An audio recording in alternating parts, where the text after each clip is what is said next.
Welcome everybody. This is the first Inklings Writers Talk, which is taking place online with Walsh Donnelly. I should say that Anne Walsh Donnelly is a multi-award winning writer of fiction, poetry and non-fiction. She has been described as by the Irish poet Kevin Higgins as a poet of exceptional bravery, a pretty sensational original voice. And he also goes on to say that I hope the poetry world doesn't tame her, though no doubt it will try. Anne was shortlisted for the 2019 Hennessy Literary Award for her poetry. She is winner of the OT Fiction Slam in 2018, winner of the Blue Nib Chapbook competition, shortlisted for both the Fish International Writers' Prize and the RT1 Francis McManus competition. She has published 2 books so far, a poetry collection entitled The Woman with an Owl Tattoo, and a short story collection entitled Demise of the Undertaker's Wife. Welcome, Anne. Thank you. Thanks for having me, Derval. So, Anne, you are sitting in your home in Mayo in Ireland at the moment. That's right, yeah. The west of Ireland. Yeah. Lockdown. Lockdown, yeah. It's great to talk to people. I haven't talked to anybody all day. So, yeah. So, yeah, it's weird. But anyway, it is what it is, as I say. Yeah. Just get on with it. That's it. What else can you do? Okay, well, I suppose, Anne, we've already had a chat, and we'll go back over some of the things that maybe we touched upon, but you came to writing later in life, and I was wondering, how did that all come about for you? I kind of, most of the time when I started, I was writing short stories, a few short plays. I didn't write poetry really at all. And then I just started sending out the stories to place, and a few of them got published. And it kind of took off from there. And I didn't really write poetry again till 3 years ago now. Mm-hmm. Yeah. Up to that, it was short stories. Yeah. Now poetry is, I think poetry is easier because it's shorter. You know, it's not going to take as long to write a poem as it is to write a short story. So, so that's how it started. Like, it was never something that I did as a child, really, or as a young adult.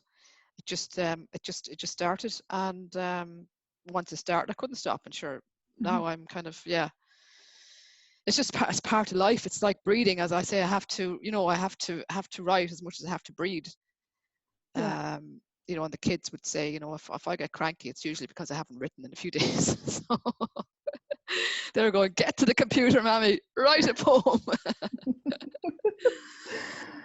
So yeah. I suppose in terms of your writing, what genre do you write? Is it memoir or fiction, or how would you describe, where would you place your work? Jack of all trades and master of none. I hope I'm not speaking too quickly, because I know the Irish accent sometimes can be hard to understand. So if I'm speaking too quickly, just, you know, let me know. Anyway. They're fine. Oh, grand, so fine. So, because like you're Irish, so you understand, but they might understand. So yeah, what do I write? Everything. I write fiction. I write short stories. I write plays. I write non-fiction. I write poetry. The latest thing I'm doing now is, didn't actually mention this to you yesterday, is I'm experimenting with poetry and prose in the same piece. I call it hybrid writing, because it's a mixture of poetry and prose. There's a good book by, what's his name, Max Porter, Grief is a Thing with Feathers. I don't know if you've read it, but that's kind of that. It's like a verse novel. It's a story, but it's kind of using prose and poetry in the same book. So that's what I'm experimenting with at the moment, is what I call a verse novel or hybrid work. It's just messing around. So I do everything. Like I do, it just depends on, at the moment, I suppose poetry is featuring plays are featuring, and then, as I said, this mixture of the two. I'm not writing as short stories really at the moment, and also a bit not fiction. It just kind of depends on what comes, and then it's like, okay, this idea is coming. So is this going to be a poem, or what is it? What form is it going to take? And that just, it usually just kind of sometimes I write stuff and it start off as a poem and it ends up as a short story or a short play or whatever. Just go with it. Just go with it. Yeah, exactly. Yeah. And you mentioned about your writing that it's your playground, and you say, that's right. Yeah. I experiment, take risks, run wild on the page. So Yeah. for someone that goes with the flow, how do you run wild? How do you take risks, do you think? Oh God. Well, the thing is, like, I'm not actually a go with the flow person in real life. I am when it comes to writing, but not in ordinary life. I don't know. It's just like you kind of tap. It's very hard to explain. It's a bit of a mystery, really. It just, when you, it's not a case of you kind of sit down and think, well, I'm going to write a really shocking poem about sex or whatever today, or I'm going to write a really funny poem about whatever. It doesn't happen like that. It's just something comes to you and you just go with it. And sometimes it's a character, so it might be a short story or whatever.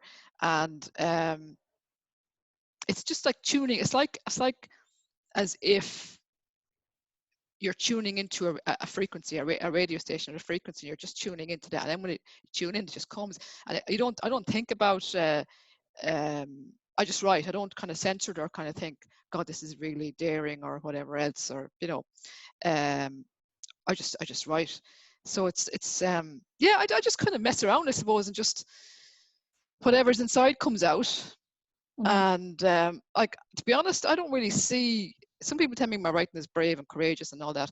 I don't really see that to be myself. I just write whatever's there. And someone said to me, because I'm so close to it, I don't see, that it possibly is brave, or possibly is risky, or whatever else, because I'm just too close. I don't see that. It's just whatever you tune into, whatever's there. It's either in your head or it's in your heart, and then you just let it out. So, yeah. Nice. Either in your head or your heart. Okay, well, Yeah. I think we need to hear some of this work. If you're happy to show your wares. Yeah. Is there a particular poem that you'd like to read first? Do you want me to do the coming out one? Some of the coming out poems? Yeah. Sounds good, yeah. In the, there you see the chapbook. It's a small poetry collection, and basically this collection is it's a reflection on my journey from the ending of my marriage to coming out in midlife, and it's been called a poetic memoir because it is pretty much my kind of like a 2 to 3 year period in my life, the journey. So yeah, it's really my kind of my journey. And some of the poems in it are kind of fiction, but it's not the facts. It's more just they're conveying an emotional truth. But in it, I have a series of poems which basically capture the essence of conversations I had with those who were closest to me. In other words, my parents, my 2 children, myself, my therapist. So I have these spread through the book. So I'm going to read, the first one I'm going to read is, I wonder, should I read the son one or the therapist one? Will I read coming out to my therapist first? Yeah, or will I read the son one first? Go. You can't remember. No, I can. Go with the therapist. It's the intro. Yeah, because it's a good introduction, because it shows where it kind of shows the start of the journey, and then we continue on. So so here it is, coming out to my therapist. Okay, I'm attracted to women, but I'm not gay. She raises her glass, takes a sip, and asks, are straight women attracted to other women? It's just a phase I'm going through. It'll pass. She shifts in her seat, leans forward. Have you ever heard of internalized homophobia? I gripped the arms of my chair. I'm not anti-gay, and I'm not one of them either. Dun, dun, dun. So as you can see, like that last line, like I'm not anti-gay, and I'm not one of them either. So like, you know, So this I was how had you a were feeling at that time. exactly. Yeah. I had a lot of internalized homophobia, and you know, sometimes I think I still do, not a lot, um, but that's kind of that's kind of one of the, that's at the beginning of the book really, because it's kind of the start of the journey. Yeah. So do you want me to read the one coming out to my son? Yeah. Well, then you came around to the idea. I came around to the idea, and yeah, came around to the idea and met someone on a dating website, and as you do. And then it was kind of, then the next hurdle was to tell my kids that I was gay. So anyway, this poem captures the essence of a longer conversation. So coming out to my son, "Ma'am, do you have a girlfriend?" he asks, piercing me with "don't lie to me" eyes. "Yes," I say. "Is she just a friend with benefits?" "No." "Is it just a phase you're going through?" "No." His acne cheek touches my forehead. His gangly arms wrap around my shoulders. Same as his toddler arms used to, but different. "Thank you," I whisper. "I was just fishing," he says. "You thought you'd hook a goldfish. Instead, you caught a pike." "No," he says. "I caught a whale."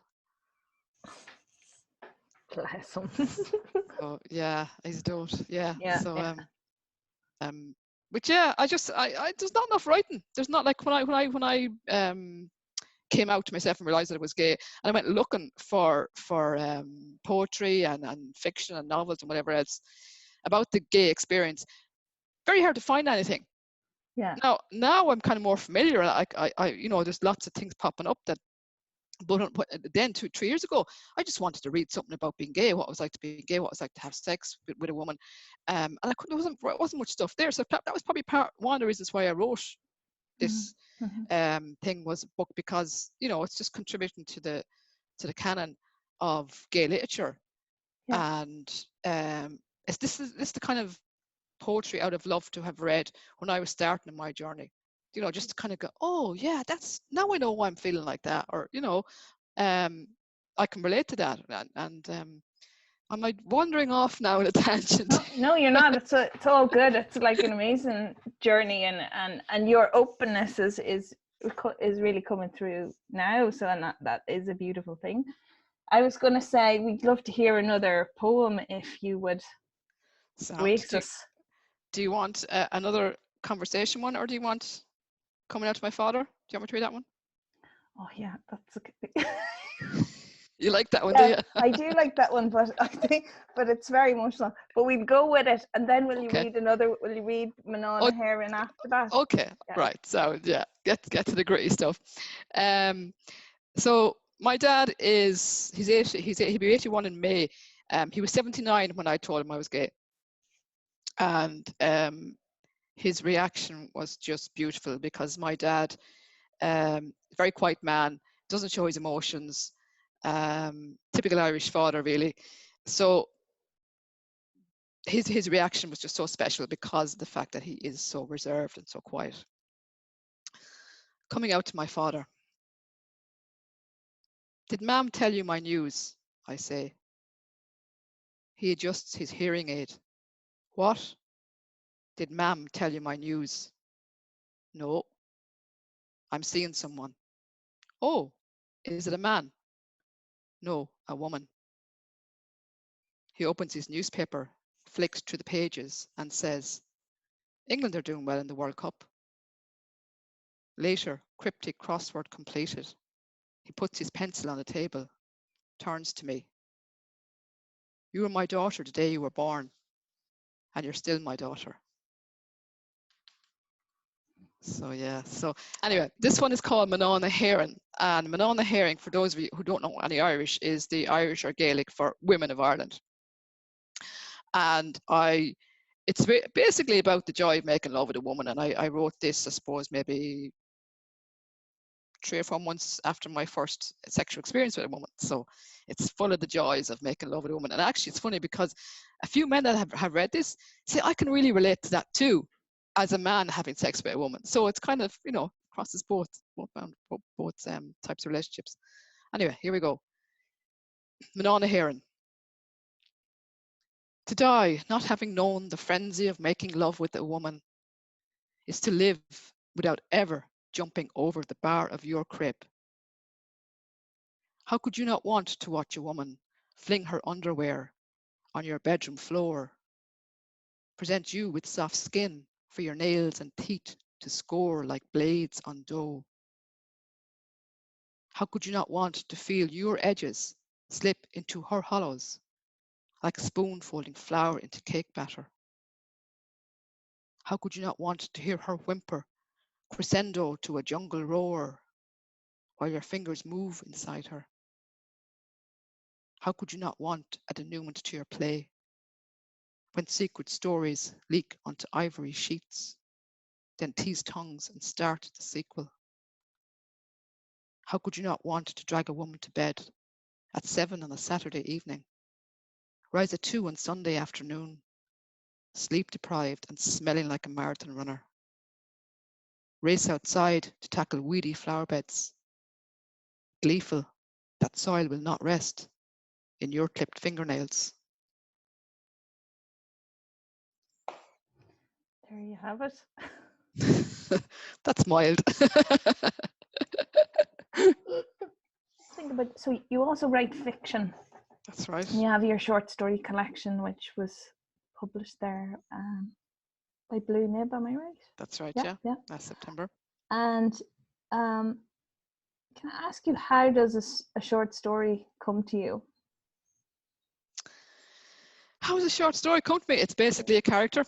Sometimes people ask me, well, what's the theme of that story, Anne, or what was your point? I said, well, I don't kind of write deliberately on a theme. I just characters just come to my head, and I just they start telling me their story. And these are the really good ones. Now, the really good ones just kind of like you're kind of like, I feel like I'm sitting at the laptop and I have to actually use the laptop when the voice. Some poetry usually start off with my pen and paper, but when a character comes to me and he's talking so fast, I have to use the laptop because otherwise I'll miss it.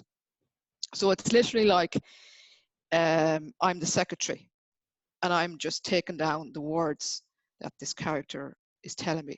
Now that's the really good. That's the really, like, that's the good stuff. That's when you're in that zone. It doesn't always happen like that, unfortunately, but that's when you're really in the flow. It's just like this guy starts talking to you, or this woman, and you just kind of write their story. So yeah, it's just the characters. Sometimes now it's just kind of, maybe it might be more, you'll have an idea of a character in your head about, and you kind of think, okay, well, what will I do with this guy? What kind of a situation am I going to put him into? What challenge am I going to give him? What's the conflict going to be? And who is he? What age is he? Does he have brothers? What's his what his family background? Is he married? Whatever it's. So sometimes you kind of do have to. The character comes and you have to kind of say, okay, what am I going to throw? Because you have to throw something at him, because otherwise it's not going to be a story that anybody will read. So you have to throw something at the character. There has to be some conflict, whether it's internal conflict in himself or herself, or whether it's something external. But you have to throw something at them. Yeah. So so there's two types basically. There's the ones that just come to you and it's just flow. It's just you're the secretary. And then there's the other ones that kind of, you have a character and you want to do something with the character. Mm-hmm. Does that answer the question? Yeah. And in terms of like technique, or do you write unconsciously more so, or do you edit stylistically, or what's your method? What's my method? Yeah, do you have one? It varies. I think I write, I want to enjoy my writing. I don't want it ever to become a purgatory, or like, oh God, I have to write this today, or I have to write 3,000 words by the end of the week. That's not, I can't do that, because it's just, for me, it's enjoyment. You know, it's never going to pay the bills. That's fine. That's not why I do it. So usually it's just an idea comes and I just start writing. Sometimes it writes itself. There's no need for me to do anything. That's all I have to do is write. Other times, you know, I might have to have a framework or an idea as to where the story is going, or, you know, how is it going to end. But really, the first thing I do is write it out. And once the first draft is out, because as you know, the first draft is always rubbish, unless you're very, very, very, very, very, very lucky. So then it's just writing it. And once it's written, then now ideally, you know, it's good to put something away for a week and come back to it then, but I've never got the patience to do that. So I just go back over it then, and just maybe tidy up the sentences. And then you kind of have to look and think, okay, is the arc clear enough here? How has the character changed from the start of the story to the end of the story? Is it believable? Is the ending satisfactory? What's the opening line like? Are you grabbing the reader straight away? The title can change 10, 20 times before the story is actually released, because title is so important. And usually you might start off with a title. The title might be the character, the name of the character, just to get you going. So yes, looking at the title, is the title working? Is it adding to the story? Is it taking away to the story? Is it a case that someone is not going to read that story because it's a shite title? For example, the story now in one of the stories in my short story collection, it started off, the first title, I can't remember the first title, but the title I'd kind of settled on was Poisoned. But it wasn't me telling you anything. So I went back and then I called it Demise of the Undertaker's Wife. Like, which would you prefer to read now? A story called Poisoned or a story called Demise of the Undertaker's Wife? Like, you know, what's going to grab you? Hopefully Demise of the Undertaker's Wife will grab you. Poisoned. No, but so yeah, so it's it's a challenge for any writer to step back, because you produce this baby onto the page and it's naked and it's gorgeous and it's slimy and it's bloody, and you think, oh, this is lovely, you know, everybody's going to love to read this. And you think, no, hang on, Anne, you have to dress it up now. You know, you have to clean it first and feed it and put some clothes on it before you can show anybody. So that's what you're doing. Like, you just have to kind of pull back and ideally get as many people as possible, people that you trust, to look at it and give you critique, not friends or partners or children, but you know, people who can be objective about it and who will give you feedback, good feedback on it. And then you take that away and you decide what you're going to take on board and what you're not going to take on board, because it's your story at the end of the day, nobody else's. So yeah, so the editing is as important as the getting it onto the page. And I actually like editing too. I do. Yeah, I like both. You have to like editing, you know, because otherwise, you know. So I like that process too of going back. And actually, I love editing poems more so, because poems are so nice and short. And really, with a poem, what you're looking at is you're looking at, well, should I take de out there? Should I put and in there? Should there be a comma here? Should there be a full stop here? Should I use a different word than blue or whatever else? You know, so it's kind of easier, you know, because they can be small. But the short story editing is more challenging, because it's, you know, it's a longer piece, and there's a lot. Like, there's not just, it's not just the characters and the arc. Then you have to go down to the paragraph and you have to go down to the sentence, and, you know, have I too much adjectives in here or too many adverbs? How can I say that as economically as possible? And yet you don't want to polish it. There comes a stage in the process that you can over polish. So there's that delicate balance that you have to reach between it it being it being in the state that does the characters justice, but yet it's readable and it's polished, but yet not to over polish, because sometimes you can do that. Particularly 'cause some of my stories, they tend to be kind of told in the vernacular, like Irish people who have terrible grammar. So you have to be careful there, because you can't edit it too much, because then you're going to lose the voice or lose the rawness. So yeah, so yeah, it's just that balance between not editing it enough and then doing too much to it, Yeah. you know, and just stepping back. I think that's really evident in your work, Anne. Speaking of which, would you care to read us an extract from one of your short stories? Sure, I'll read the first bit of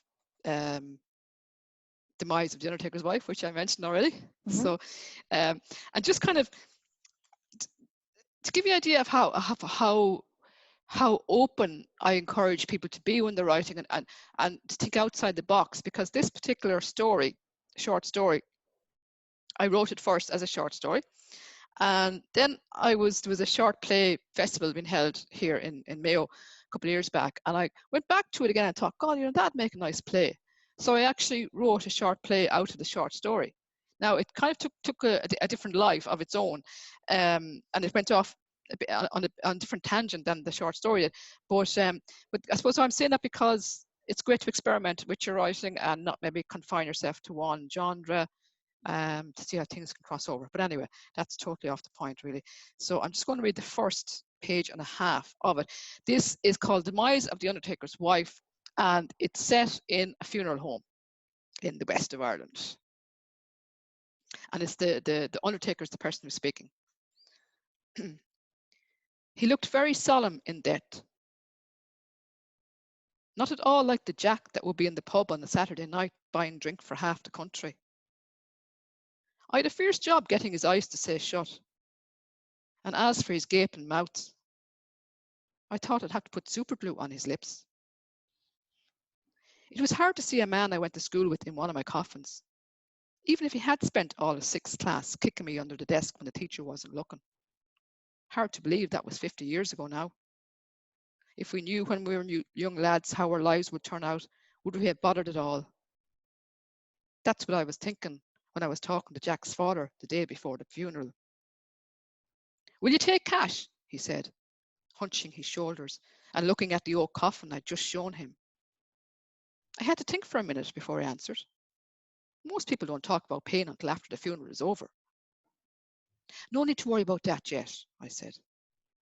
I was keeping the money for my own funeral, he said, for Jack to bury me. What was the man above thinking when he took him first? I rubbed my hand along the coffin's lid, not knowing quite how to answer that question. Sorry, I've nothing smaller. I'll have some on Friday if you want to wait. Ah, no, it's perfect size, he says. Perfect, I said, thinking of Jack's scrawny body. Yeah, Julius and Caesar will fit in nicely, one on each side of him. I lifted my hand off the coffin and leaned towards them, expecting to get the smell of whiskey off his breath. Poisoned they were. Jack was awful depressed after he found them dead in the field at the back of the house the day before he died. But he always said he wanted his dogs buried with him. I've had some requests in my years at this job, but I have to tell you, this bet them all, hands down. And put the lid on the coffin for the wake. Can't have the neighbours looking at him. Jack's face had hit concrete when he fell, or jumped. Not sure exactly, and it's not something I'd ask his father. But I've done my best to make him look presentable. You won't charge me extra for the dead dogs, he said. God, no. Thanks. I don't care what they say about you, but you're a decent skin. You know Jack's heart wasn't able for what he was at. That ghost estate on the edge of town killed him. There was no way he was ever going to sell those houses. His words fell into an angry silence as he struggled to keep his hard men's face from cracking. A tear sneaked out and hung off the cliff of his cheekbone, but I knew better than to touch him. Great. Dun, dun, dun. And what happens after that? But yeah, They'll just have yeah, to buy the book to find have to out. buy the book to find out. Great, thanks for Yeah. that, Anne. Just to let everybody know that you can buy Anne's books from her website directly on annewalshdonnelly.com. And if you need that address, I can give it to you in the chat. I just say one thing. I say I'd really just thank you so much, Darren, for having me, and really enjoyed tonight and talking to everybody. So just thank you so much. It was great. Oh, no, thank you. We're the silent, isolated clap. Yeah, we hear you loud and clear. Well, thank you so much, Anne, and we wish you all the very best with your next project, and keep in touch with us, and anytime you publish anything new or whatever, let us know. And yeah, we're really thankful. And thank you everyone for coming. I had a brilliant night. I hope you did too. Okay. Thanks. See you now. Cheers. Bye-bye. Cheers. Bye.